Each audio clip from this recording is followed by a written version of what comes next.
ma bien on le mic. Dis-moi bien la poulette. Pleure pas bien la poulette. Il n'a pas d'affaires.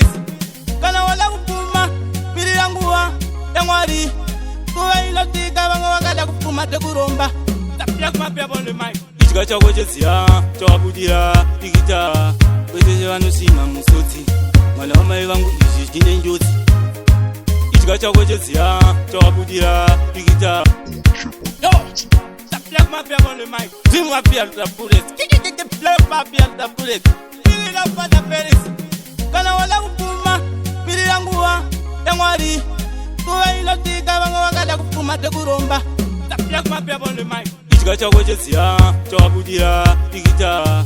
Weteje wanusima musoti. Malama wangu ishi jine njoti. Ichika chako chesia. Chawabudira. Pikita. Weteje wanusima musoti. Malama wangu ishi jine njoti. Ungava uri weri birudzi mundevere mushona kana mundau. Iwe mundevere ita zvipere. Dai uri Mwari uri kumusoro. Mutiona zvandinoita zvakaipa munondiita sei fungara mangwana. Ndakufananidza nevafana vebvanjo Semu na Borisi. Ichika chako chesia. Chawabudira. Pikita. Weteje wanusima musoti. Malama wangu ishi jine njoti. Ichika chako chesia. Chawabudira. Pikita. Weteje wanusima musoti. Malama wangu ishi jine njoti. Kuva nemari pala panyika handiyo solution kana kuti ndiyo mission. Mwari vakakuisa panyika kuti usarudze zvaunoda mwana wamai. Ungategena here kana kuti denga tene. Vamwe vakutonga tanzi nembanda. Musha uchapedzisira wakutonga nechikwambo. Vana baba vavo vanga vakaromba. Vamwe vacho vavapfeka shangu. Mota vanadzo. Vana vanochiva zvavanenge vainadzo. Dzimba vanadzo asi havararamo. Vakadzi vanavo havarare navo. Ichika chako chesia. Chawabudira. Pikita. Weteje wanusima musoti. Malama wangu ishi jine njoti. Ichika chako chesia. Chawabudira. Pikita. Weteje wanusima musoti.